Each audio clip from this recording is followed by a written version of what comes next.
Mateus 4, 21 e 22, a palavra de Deus diz: Indo adiante, viu outros 2 irmãos, Tiago, filho de Zebedeu, e João, o seu irmão. Eles estavam num barco com seu pai Zebedeu, preparando as suas redes. Jesus então os chamou, e eles, deixando imediatamente o barco e seu pai, o seguiram. Sabe, é muito interessante e ao mesmo tempo fascinante a maneira que o Senhor Jesus escolhia e convidava os seus discípulos. A variedade de estilo de gente convidada por Jesus, a fim de unir todos ali juntos em um só propósito, já é no mínimo desafiador e eu diria até incrível. No rol dos escolhidos estão pescadores, possíveis empresários da época, cobrador de impostos, médico, gente que se envolvia em política e até mesmo gente com sério desvio de conduta. Aliás, eu creio que o tipo de gente escolhida por Jesus tem um propósito dentro da história muito simples e prático. Ele não faz acepção de pessoas. E essa afirmativa tem o poder de fazer eu e você crermos que também somos chamados e, portanto, aptos a segui-lo. O grande problema que eu vejo em relação ao ser ou não ser chamado por Jesus para o seu ministério não é o convite, mas sim a resposta a este convite. No texto que nós lemos em Mateus 4, no verso 22, a palavra diz que Tiago e João, ao ouvirem o convite de Jesus, deixaram imediatamente o barco do Pai e seguiram. Entenda, ao receberem o convite de Jesus, eles não perguntaram ao Pai se seria ou não um bom negócio. Pai, é bom eu seguir este homem ou não? Ao receberem o convite, eles não pensaram naquilo que ainda tinham de possíveis afazeres do dia. Eles nem mesmo pensaram se tinham algo ainda a receber ou a pagar.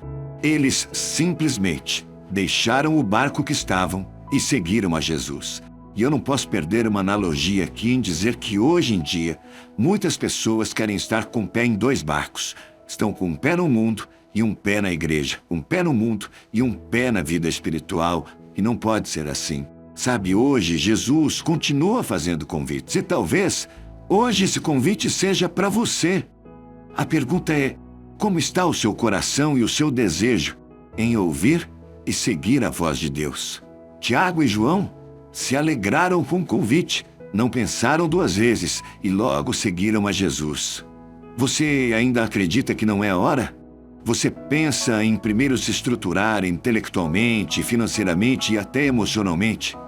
Eu quero dizer a você, saiba que o desafio de aceitar o convite não é estar pronto ou pronta, é estar disposto ou disposta a seguir aquele que por você se entregou na cruz. Pense sobre isso. Se hoje você ouvir a voz de Deus, diga: Eis-me aqui, Senhor. Segunda palavra. Sabe, o medo do fracasso atormenta muitas pessoas. Para algumas, esse medo as impulsiona ao trabalho e a se empenharem mais e mais. Para outras, ele se torna uma barreira e gera tensão, o que faz com que elas percam o controle e tomem decisões erradas na vida. Mas o que é o sucesso e o que é o fracasso? Isso depende do ponto de vista de cada um. Entenda, a mesma nota numa prova pode significar motivo de alegria para um e tristeza para outro. Por isso é difícil definir o que é sucesso e o que é fracasso.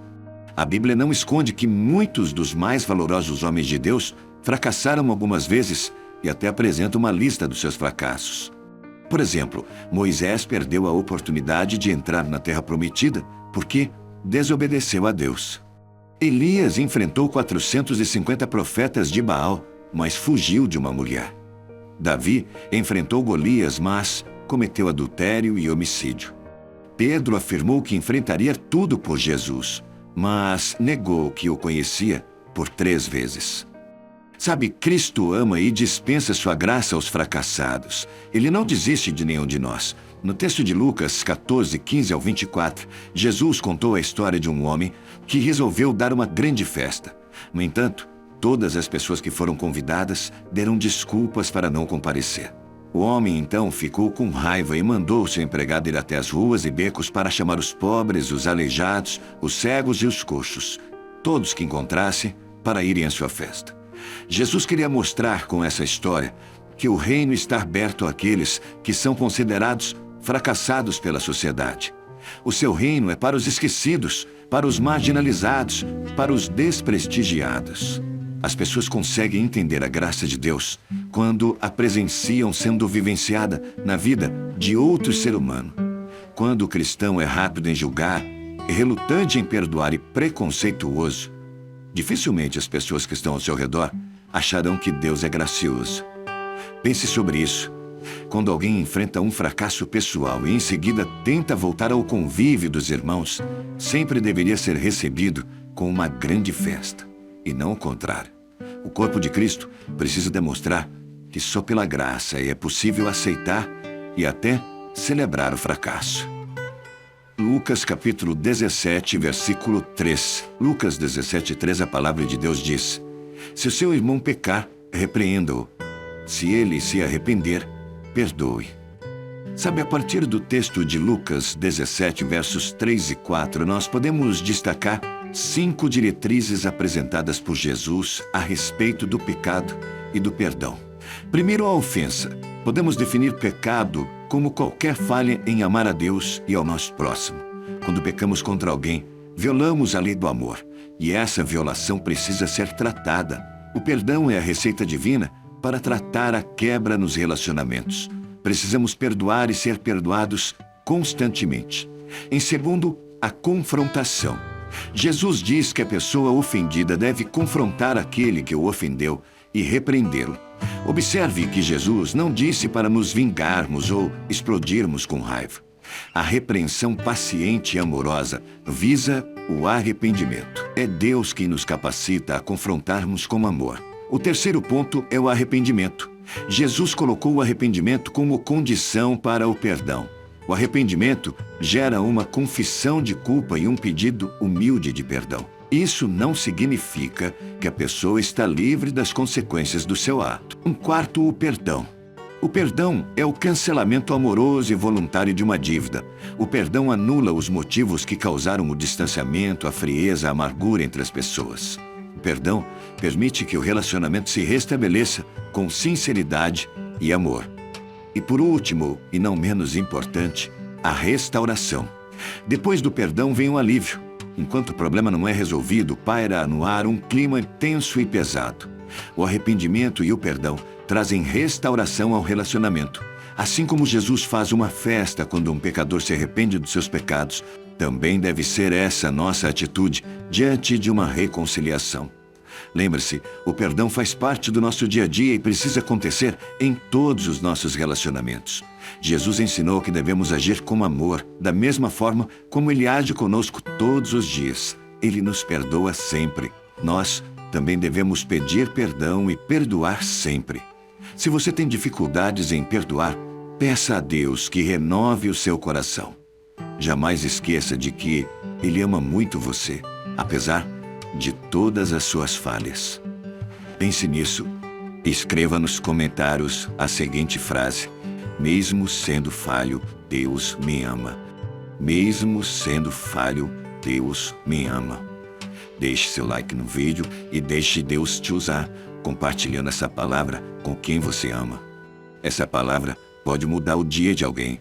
Agora fique até o final, porque eu quero orar por você e sinta poderosamente a presença de Deus aí, onde você está. Senhor Deus, Pai amado, Pai de misericórdia, de graça, de amor, louvado seja o Teu nome, Pai. Senhor, muito obrigado por esta palavra tão preciosa ao nosso coração neste tempo. Palavra que vem nos trazer mesmo uma reflexão importante em relação ao perdão. Primeiro, Pai, a importância de entendermos que devemos perdoar.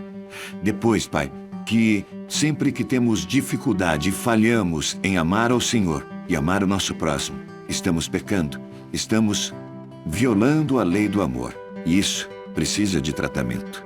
Depois, Pai, que entendemos também que com perdão não significa estar livre das consequências do nosso ato. Porém, o perdão, Pai, é o cancelamento amoroso e voluntário de uma dívida. E com isso, gera a restauração, que promove a aproximação daquilo que estava distanciado, o aquecimento daquilo que estava frio, a alegria junto àquilo que era tristeza e amargura. Pai, que nós possamos estar sempre dispostos a amar e a perdoar, tendo o nosso amado Senhor Jesus como modelo e exemplo em todas as nossas ações. Pai, nós precisamos do Teu Espírito porque entendemos que o Teu Espírito é que nos convence de todo o pecado, justiça e o juízo. Pai, quero colocar diante do Teu altar cada lar, cada vida que ora conosco neste tempo. Pedimos as Suas bênçãos e a Sua proteção, que tenhamos um dia de paz, um dia de vitórias para a honra e glória do Seu santo e bendito nome. Pai, e acima de tudo, eu quero colocar hoje diante do Teu altar, Pai, a nossa oração em favor realmente, Pai, daqueles que se sentem menosprezados, desprestigiados, marginalizados e até mesmo esquecidos. E até mesmo a gente, Pai, em muitas situações, nos sentimos assim. Que possamos entender, Pai, que o Senhor, independente das circunstâncias, Pai, o Senhor dispensa graça e amor para cada um de nós. Pai, que possamos ter um comprometimento de orarmos a Ti, Pai, de estarmos na Tua presença, de buscar mais e mais da Tua face, Senhor. A cada manhã, a cada alvorada, ó Deus Todo-Poderoso, que possamos estabelecer um relacionamento de intimidade com o Senhor, que isso possa queimar no nosso coração, que o desejo de estar na Sua presença seja algo real em cada um de nós, Pai, entendendo que este é o motivo que fomos criados para nos relacionarmos contigo e fazermos, Senhor, a Tua obra neste tempo. Ó Senhor, que possamos entender também que quando nos prostramos diante do Senhor, nos alimentamos da Tua palavra e precisamos dela para viver, porque ela traz esperança, ela traz paz e, acima de tudo, ela nos dá a sabedoria do Senhor. Pai, como é bom perceber o carinho que o Senhor Jesus tinha por todos. Como é interessante perceber que o Senhor é um Deus que não faz diferença entre nós, não faz acepção de pessoas. E como é maravilhoso, Pai, perceber que ainda hoje o Senhor faz convites para que mais e mais vidas sejam salvas e resgatadas pelo poder que há no nome de Jesus. Deus, a minha oração hoje é para que homens e mulheres, Pai, possam hoje ouvir de maneira clara em seus corações o Teu chamado. Pai, e que ao ouvirem o Teu chamado, não pensem duas vezes, pelo contrário, sejam cheios e cheias da Tua alegria, sejam cheios e cheias da Tua sabedoria, da Tua graça, e digam: eis-me aqui, Senhor, e comecem a partir de agora um novo tempo, uma nova história em suas vidas, Pai, servindo ao Deus poderoso de Israel e tendo, Pai, a alegria do amado Espírito Santo em suas vidas.